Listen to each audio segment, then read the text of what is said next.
사랑과 은혜가 많으신 하나님 아버지, 저희에게 교회를 선물로 주셔서 감사합니다. 교회를 통해 하나님의 은혜와 복을 받아 누리게 한 것 감사합니다. 이 소중한 교회를 사랑하고 아끼는 우리 모든 성도들 다 되게 하여 주십시오.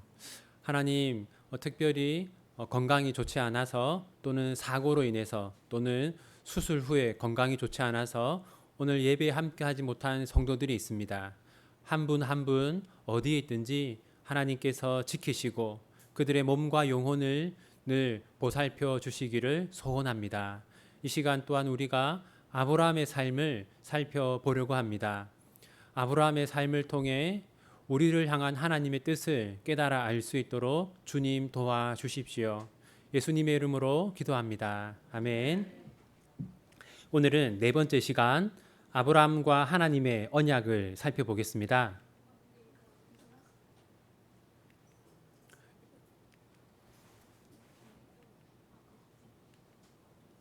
여러분, 이 사도행전 1장 3절을 보면요.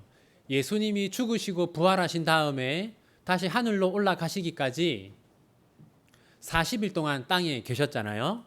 그 40일 동안 예수님이 제자들에게 무엇을 가르쳤는지를 말하고 있습니다. 보시면 예수님이 제자들에게 40일 동안 무엇을 가르쳤습니까?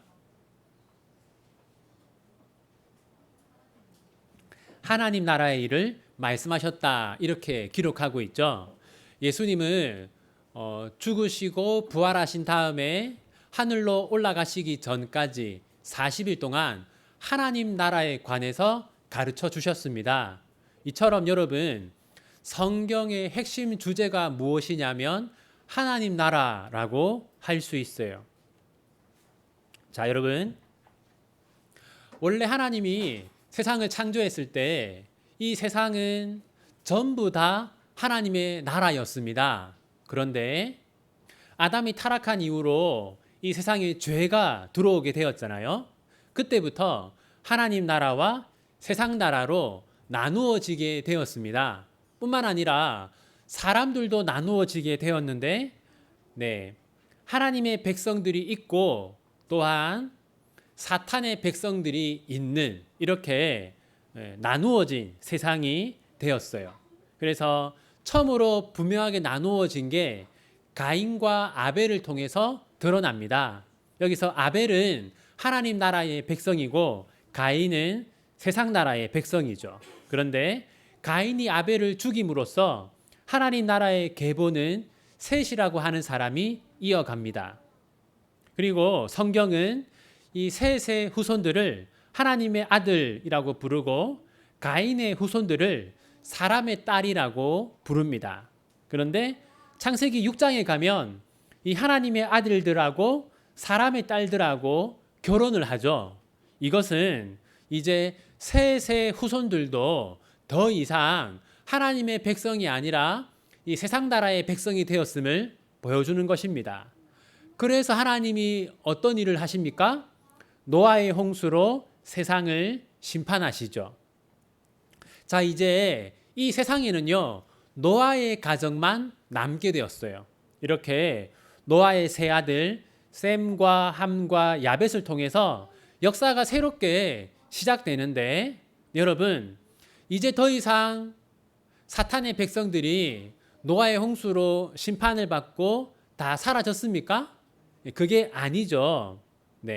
특히 함의 후손들을 통해서 세상 나라가 계속 이어집니다. 그래서 여러분, 이 함의 후손들이 어떤 도시를 만들었습니까? 바벨탑이라고 하는 도시를 만들었죠. 하지만 하나님이 자기 백성들을 계속 보존했기 때문에 셈을 통해서 하나님 나라의 역사가 계속 이어집니다. 그리고 이 셈의 후손들 가운데 아브라함이라고 하는 사람이 등장하는데, 이 아브라함은 하나님의 백성은 어떤 사람이고 어떤 삶을 살아야 하는가 하는 것을 가장 잘 보여주고 있어요. 그래서 아브라함을 믿음의 조상이라고 합니다. 먼저 1번, 하나님이 아브라함을 부르신 이유는 무엇입니까? 여러분, 여기 창세기 12장 1절을 보시면요, 하나님이 아브라함에게 무엇을 약속하십니까?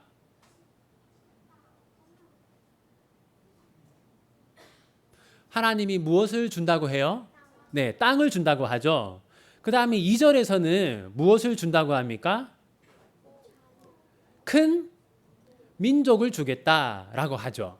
여러분, 땅이 있고 민족이 있으면 그게 바로 뭡니까? 네, 나라죠. 그러니까 하나님이 아브라함에게 약속하신 것은 이제부터 내가 너를 통해서 하나님 나라를 세우겠다. 그런 뜻입니다.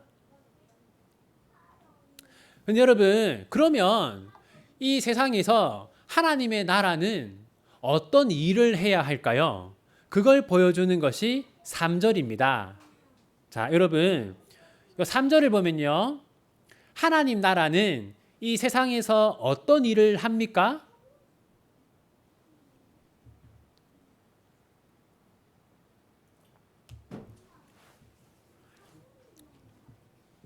자, 여러분 여기 보면 땅의 모든 족속이 너로 말미암아 복을 얻을 것이라 하신지라. 그러니까 여러분, 하나님 나라는 어떤 일을 하느냐? 우리 하나님의 백성들은 어떤 삶을 살아야 하느냐? 이 세상에 복을 나누어 주는 사람이 되고 그런 삶을 살아야 한다라고 이 성경 본문이 말하고 있어요. 그래서 여러분, 그럼 어떻게 우리가 복을 나누어 주는가? 첫 번째는 우리가 율법에 순종함으로써, 우리가 특히 십계명을 지킴으로써 우리가 세상에 복이 될 수 있습니다. 그리고 두 번째로는 우리가 세상에 복음을 전함으로써 또 이 세상에 복이 될 수 있는 것이죠. 그래서 1번, 하나님이 아브라함을 부르신 목적은 하나님의 나라를 만들기 위함이고, 바울은 이제 하나님 나라의 백성으로서 세상에 복을 나누어 주는 삶을 살아야 하는 겁니다. 2번, 아브라함의 조카 롯은 어디로 떠나게 되었습니까? 그곳은 어떤 곳입니까? 여러분, 하나님이 아브라함에게 약속하신 땅은 어디입니까?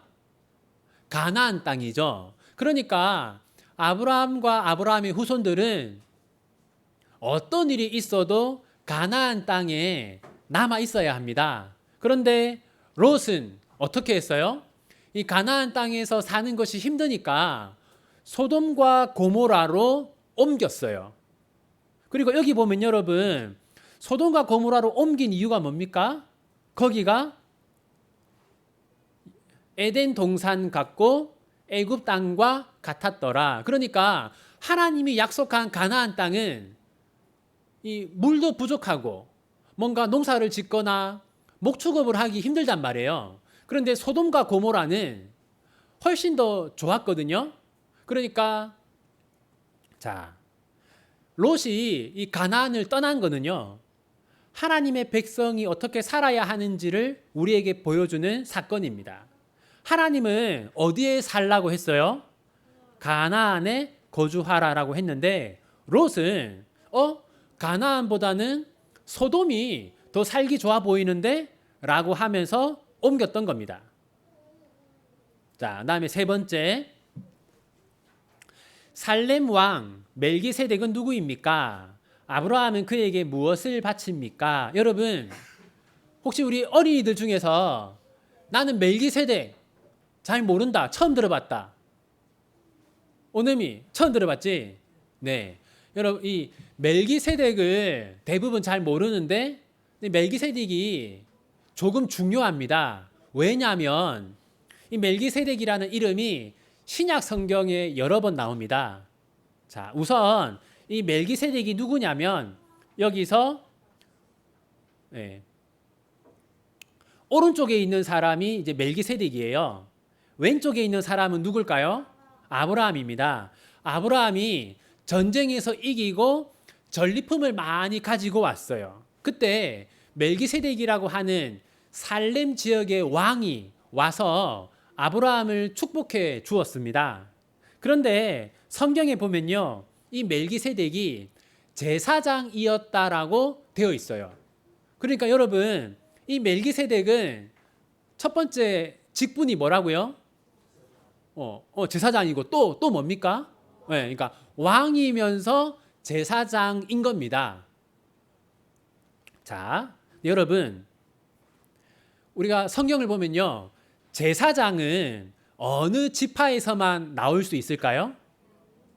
어느 지파? 네, 레위 지파에서만 제사장이 나올 수 있어요.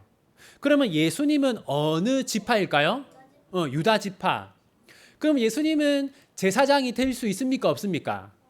네, 없다고 그 당시 유대인들이 생각했어요. 자, 여기 보면 여러분 우선 자, 멜기세덱은 직분이 뭐다? 제사장이다.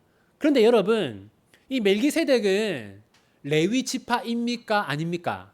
아니죠. 그러니까 이 멜기세덱은요, 레위 지파가 아닌 제사장인 겁니다. 그러니까 유대인들은 레위 지파에서만 제사장이 나올 수 있다고 생각했는데 그렇지 않은 경우가 있었던 거죠. 그래서 뭐라고 얘기하냐면 이게 예수님에 대한 설명이거든요. 우리 같이 한번 읽겠습니다. 시작.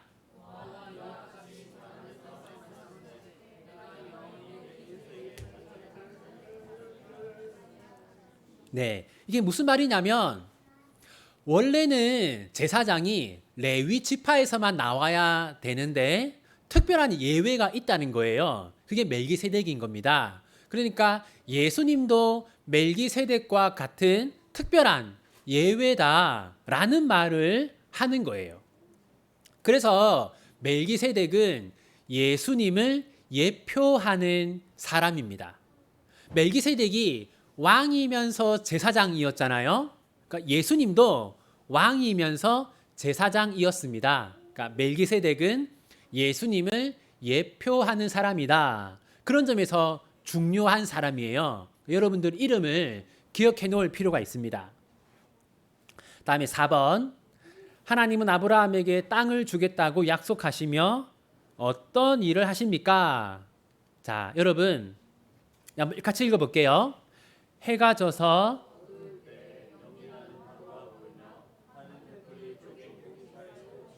네, 여러분 지금 자 불이 어디 사이로 지났어요? 네, 쪼갠 고기 사이. 이게 무슨 말이냐면요. 자, 여기 15장 18절에 보면 여러분 언약이라는 단어가 있죠. 여러분 교재에서 이 언약에 동그라미 치십시오. 그리고 이 언약을 뭐라고 하냐면 이것을 피의 언약식이라고 합니다. 피의 언약식. 왜 피의 언약식이라고 하냐면 자, 여러분 아까 횃불이 어디로 지나갔다고 했어요? 쪼갠 고기 사이. 여기 보면 여러분 지금 그 소를 이렇게 반으로 쪼개 놓았죠. 그럼 여러분 저 쪼개 놓은 고기 사이로 뭐가 있겠습니까? 네, 피가 있겠죠. 그러니까 이게 뭐냐면요. 이거를 왜 피의 언약식이라고 하냐면 이건 어떤 약속을 하면서 하는 겁니다. 그래서 만약에 약속을 어기면 이 쪼개진 짐승처럼 될 거다라는 뜻을 가지고 있어서 이걸 피의 언약식이라고 합니다. 근데 여러분 중요한 게 뭐냐면 여기 지금 아브라함이 뭐 하고 있어요? 자고 있죠. 하나님이 아브라함을 재우셨어요. 왜 재우셨느냐? 하나님 혼자 이 쪼갠 고기 사이를 지나가기 위해서 아브라함을 재운 겁니다. 그러니까 원래는 이 피의 언약식을 할 때 두 사람이 같이 지나갑니다. 그래서 우리 두 사람이 약속을 반드시 지킨다. 그런 의미인데 하나님 혼자 지나갔단 말이에요.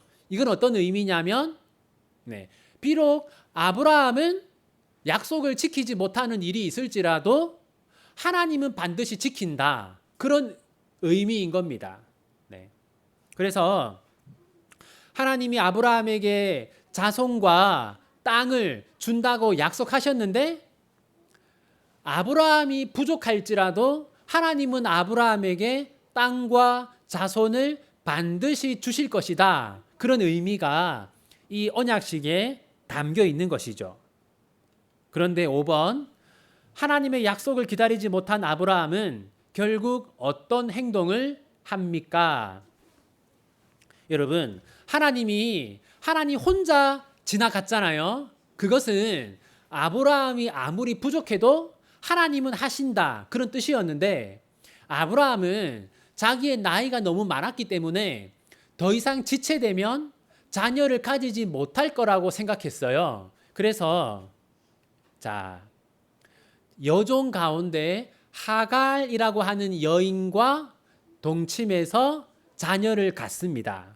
그러니까 이것은 여러분, 하나님의 뜻을 지킨 겁니까? 어긴 겁니까? 어긴 것이죠. 하나님은 누구를 통해서 아이를 가지기를 원하셨어요? 사라.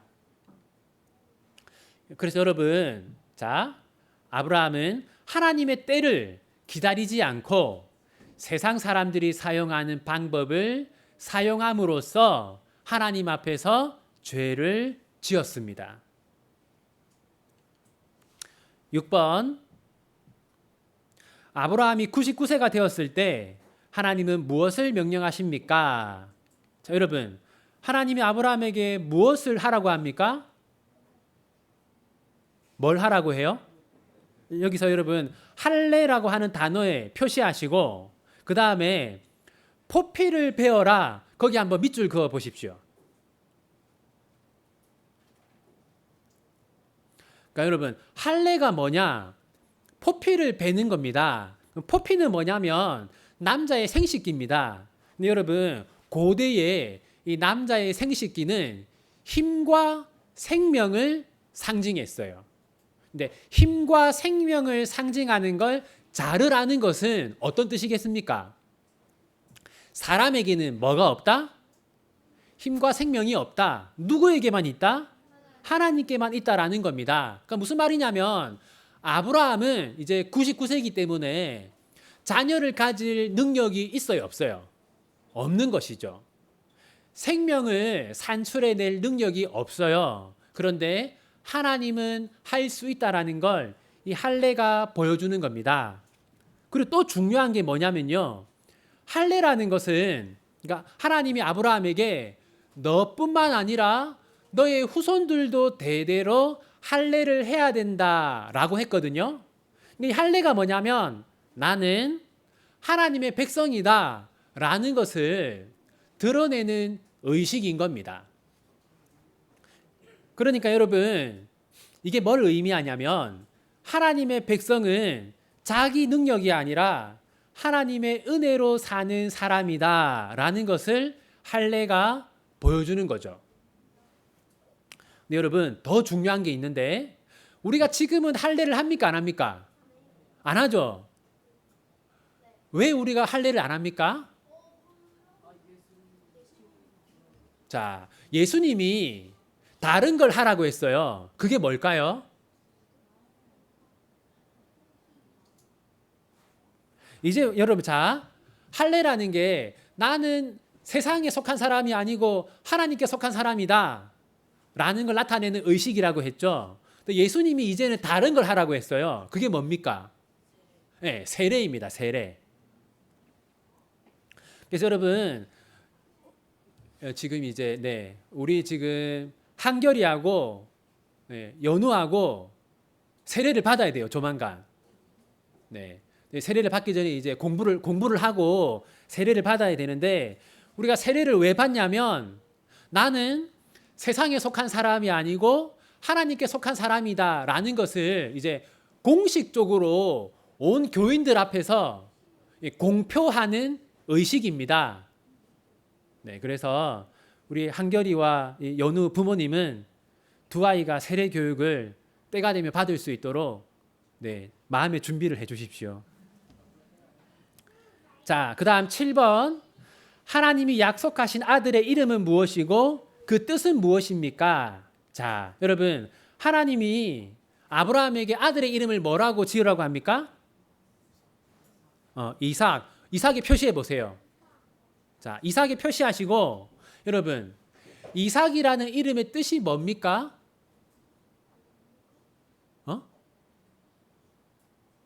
이삭이라고 하는 이름의 뜻이 뭡니까? 웃음입니다. 웃음.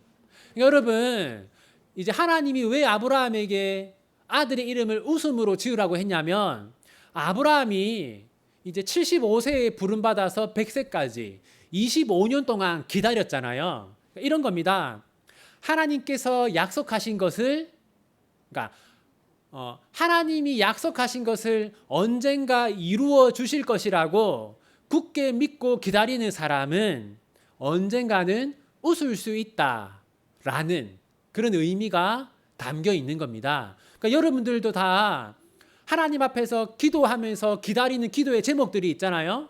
그래서 언젠가는 하나님이 내 기도를 들어주실 것이다라는 소망을 가지고 기다리면 언젠가는 웃을 수 있다라는 그런 의미가 담겨 있는 거죠. 자, 8번. 소돔에 있던 롯이 하나님의 심판에서 벗어날 수 있었던 이유는 무엇입니까? 롯은 소돔으로 갔고 하나님이 소돔을 심판하잖아요. 근데 롯은 살아납니다. 그 이유가 무엇이었습니까? 자, 여기 보세요, 여러분. 누구 때문에 살아났어요? 네, 아브라함 때문에. 더 정확하게는 아브라함의 기도 때문에 살아났습니다. 자, 그러니까 여러분, 이게 바로 중보 기도의 힘입니다. 우리가 우리 교회 성도들을 위해서 기도할 때 하나님이 우리의 기도를 들으시고 우리 비전교회 모든 성도들에게 은혜를 베풀어 주시는 것이죠. 네. 우리가 정말로 새벽마다 수요일마다 모든 성도들을 위해서 중보기도 하고 있는데 하나님께서 이 기도를 들으시고 우리 모두에게 은혜를 베풀어 주실 것이라고 믿습니다. 그 다음에 9번. 사라가 이삭을 이제 결국 낳거든요. 그때 3번이나 반복되는 말이 있습니다. 자, 여러분, 3번 반복되는 단어가 뭡니까?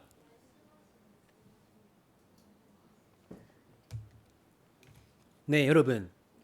하나님이 말씀하신 대로라는 단어가 3번 반복되죠. 그러니까 사실 여러분, 이제 100세나 된 아브라함이 자녀를 낳는 것은 불가능하잖아요. 그런데도 하나님이 말씀하셨기 때문에 이루어졌다라는 겁니다. 여러분, 성경에 보면 하나님이 말씀하신 여러 가지 약속들이 있잖아요. 우리는 항상 그 약속들이 반드시 이루어질 것이라고 믿고 살아야 합니다. 10번. 이스마엘은 이삭에게 어떤 행동을 합니까? 그 결과는 어떠합니까? 여러분, 이스마엘은 누구의 아들이에요? 그러니까 엄마, 아빠는 똑같고 엄마는 누굽니까? 하갈. 이삭은 사라. 여러분, 여기서 우리가 이삭을 언약의 자손이라고 하거든요. 왜 이삭을 언약의 자손이라고 한다고 했습니까? 네, 하나님이 약속하셨고 약속하신 결과 태어났기 때문에 언약의 자손이라고 해요. 그러므로 이제 여러분, 하나님 나라의 계보가 누구를 통해 이어집니까? 아브라함, 또 누구? 이삭, 이렇게 이어지는 겁니다. 그런데 여러분, 이스마엘이 어떻게 했어요? 이스마엘이 어떻게 했습니까? 이삭을 놀렸죠. 근데 이건 여러분, 이제 이 원어를 보면 단순히 그냥 농담이 아니고 이게 아주 이제 해코지 않은 그런 의미입니다. 여러분 보세요. 그러니까 이제 이삭을 통해서 하나님 나라의 계보가 이어져야 되는데 지금 이 이스마엘이 이삭을 괴롭히고 있는 거죠. 그럼 어떤 일이 일어날 수 있겠습니까? 아벨이 누구에게 죽임 당했습니까? 가인. 그러니까 지금 또 가인이 아벨을 죽인 것 같은 그런 끔찍한 사건이 반복될 수도 있는 것이죠. 그렇기 때문에 하나님이 이 이스마엘을 아브라함의 가정에서 쫓아내는 겁니다. 11번.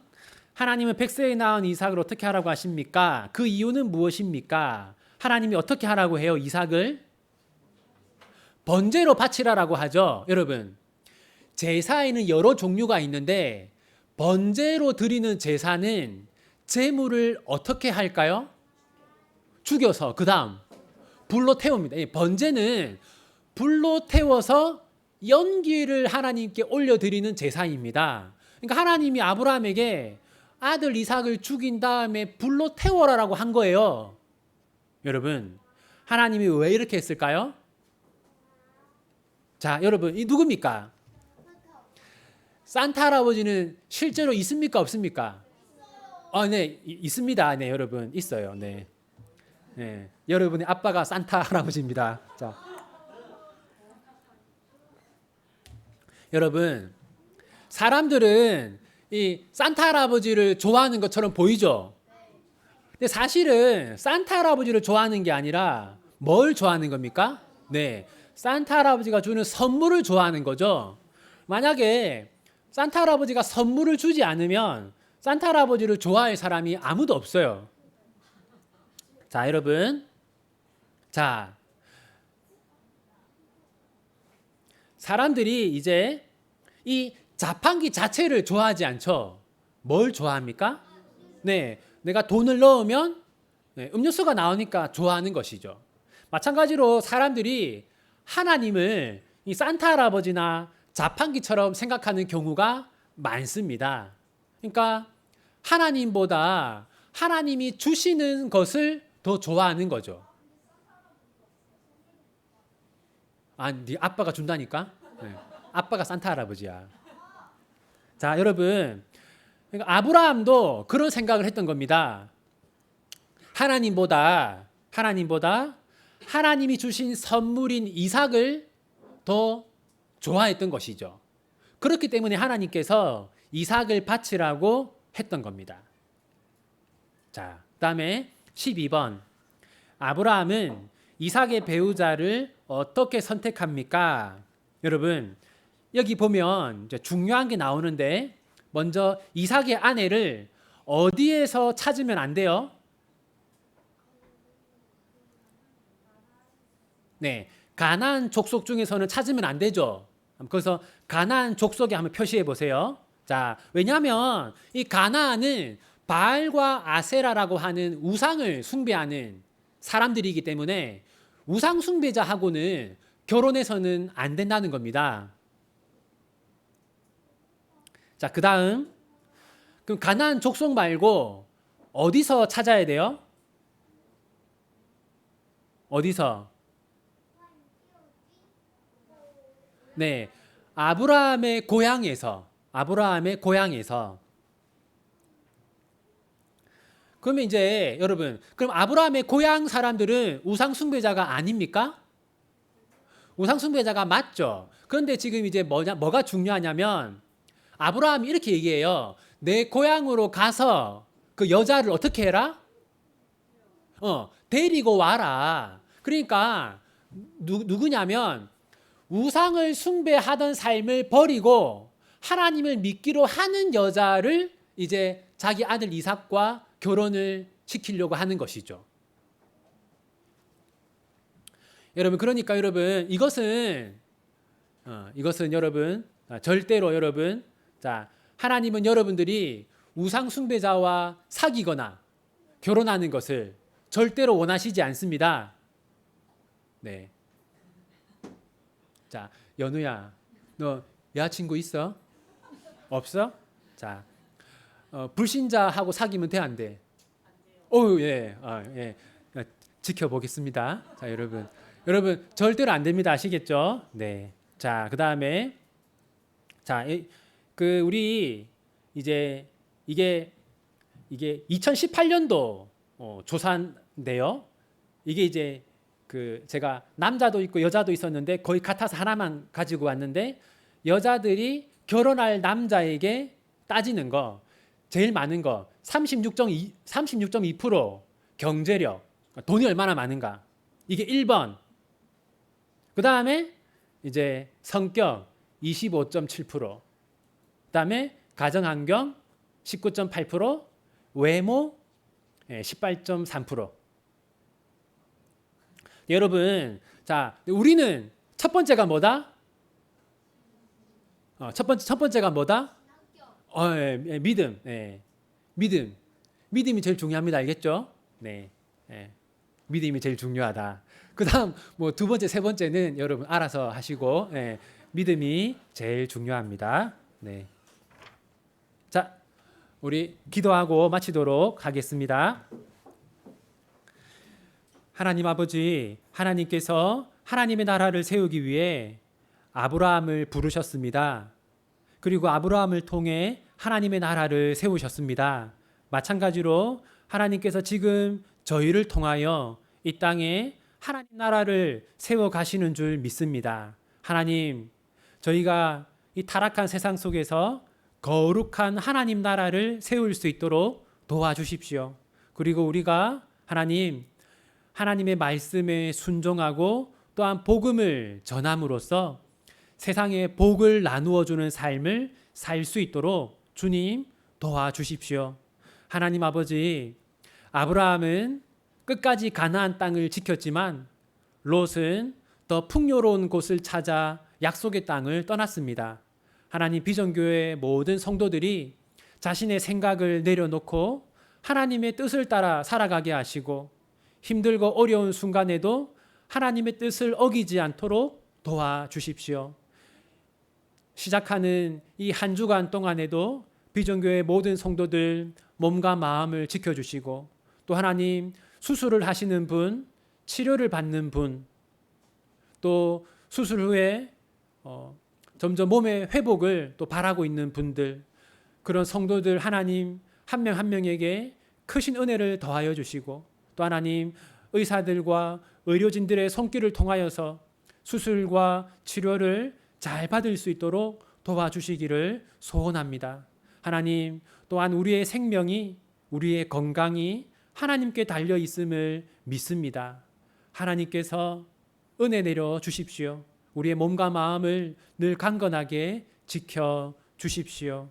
이 한 주간 동안에도 하나님과 동행하는 저희들이 되게 하여 주시고, 특별히 하나님, 우리 어린 자녀들이 이 타락한 세상 속에서 믿음을 잘 지키며 거룩하게 살아갈 수 있도록 주님 도와주십시오. 이 모든 것 예수님의 이름으로 기도합니다. 아멘.